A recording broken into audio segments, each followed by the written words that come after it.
And then of course, yung shower natin, yan, pang malakasan, di ba? Naka-glass. Yan. Ang lupit na itong iPhone 12 Pro Max, pwede mo siyang i-wide yung yung camera. So yun, may siya, may pinto, di ba? Astig. So yan, meron siyang mother shower at saka baby shower. So yun guys, sa mga gustong malaman kung magkano ba yung monthly nito. So yung monthly nito is 1,000 pounds, including bills. So yun, kasama na lahat, yung electric at saka yung water. And then, lahat-lahat na kasama na. So malinis na yung 1,000. So parang 60,000 plus sa atin, monthly.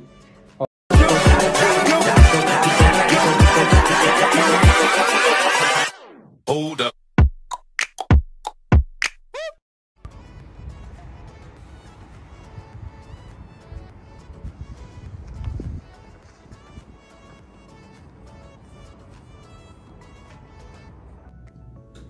So ayun, dilim nga. So kailangan natin gumalaw-galaw. So welcome back to my YouTube So hello, what's up everyone? Welcome back to my YouTube channel. So ayun na nga guys. Andito tayo ngayon sa may viewings namin. Dahil lilipat na nga ako ng room. So yun, magpapakita ko sa inyo kung saan ako lilipat. So yun na nga. Kailangan natin gumalaw-galaw. Tignan nyo kasi yung sensor mamamatay.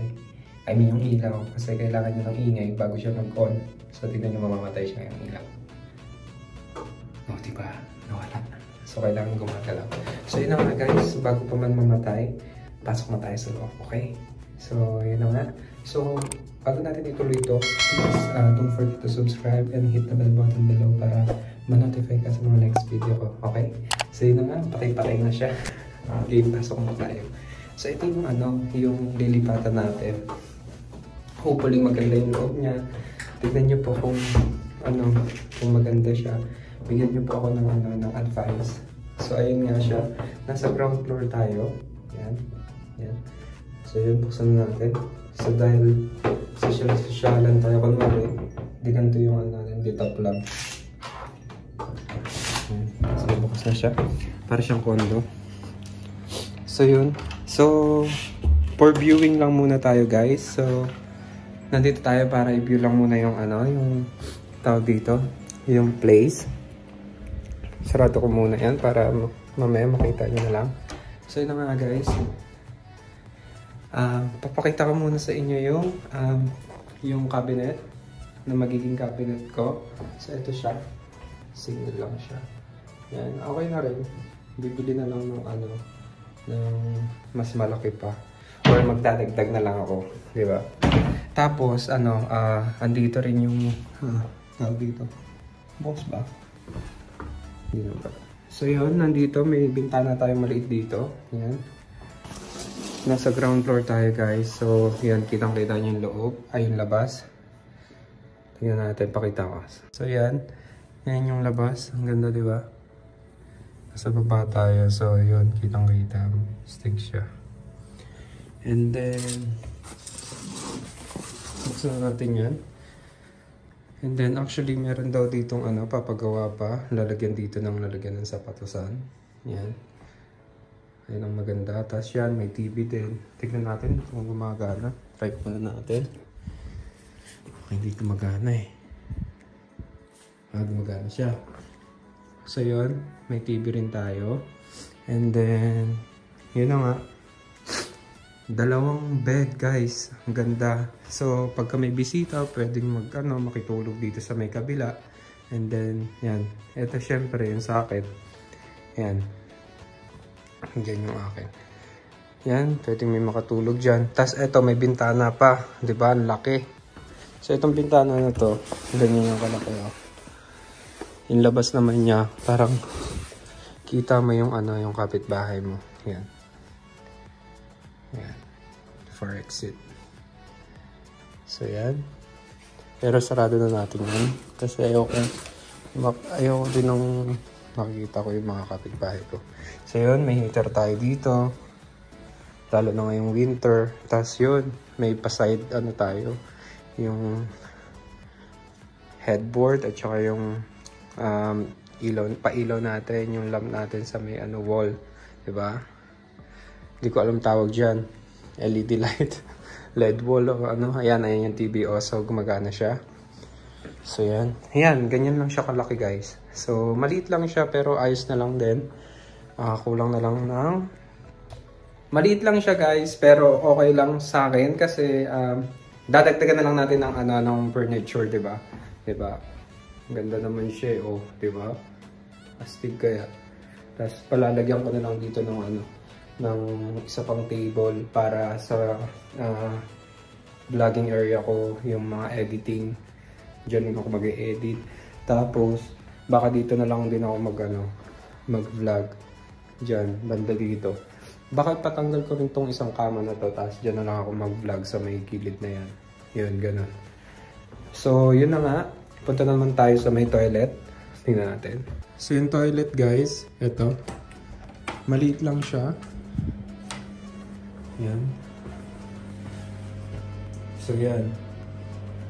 Pero maganda yung pagkakagawa, di ba? Linis. Yan. Diba? Tapos yun, yung tubig dito, hot and cold na. So, maganda na siya. Lalong-lalo na pag madaling araw, malamig yung tubig. Tapos, eto, refillable na lang to.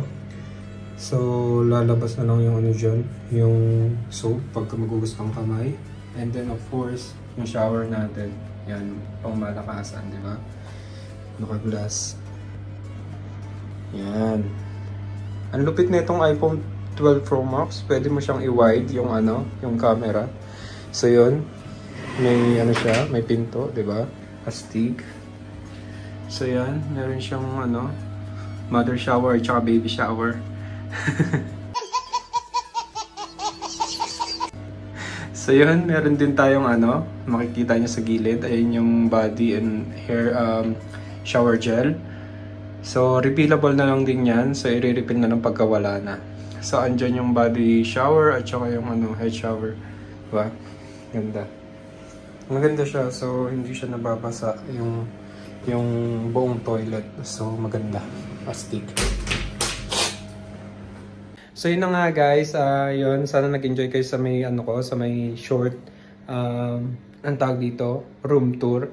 Sana may kayo, may nagustuhan kayo, 'di ba? Kung may mga gusto ko yung ilagay ko or advice kayo na gusto nyong ilagay ko dito sa room ko, comment down below kung ano man 'yun. Malay nyo ko, 'di ba, makatulong sa akin. So yun guys, sa mga gustong malaman kung magkano ba yung monthly nito. So yung monthly nito is 1,000 pounds including bills. So yun, kasama na lahat, yung electric at saka yung water, and then lahat-lahat na kasama na. So malinis na yung 1,000. So parang 60,000 plus sa atin monthly. Okay na rin siya kasi malinis naman siya, maliwalas siya, di ba? Tapos malaki pa, di ba? Kaya sulit na sulit. So, yun na nga guys. Tsaka liwanag ng ilaw niya, di ba? Dalawa yan. Yan. Di ba? Liwanag. So, yun na nga guys. Yun. Sobrang hirap kasi maghanap ng room ngayon, lalong-lalo na COVID. Kaya, yun. Siguro ito na lang din yung kukunin ko, di ba? Mas malapit pa sa work. So, yun. At, yun na nga. See you na lang on my next vlog para sa may pa, yung mga iba pa nating mga ilalagay dito sa room. Update ko na lang kayo, guys. So, yun na nga. Dito na So, yun na nga, guys. Dito na magtatapos yung yung short room tour. Sana nag-enjoy kayo at yun, see you in my next vlog. Ingat po kayong lahat. Merry Christmas and a Happy New Year. Yun, sana mawala na ang COVID na to at bumalik na sa normal lahat. Yun lang ang wish ko ngayong Christmas. Ingat po kayong lahat. Bye-bye.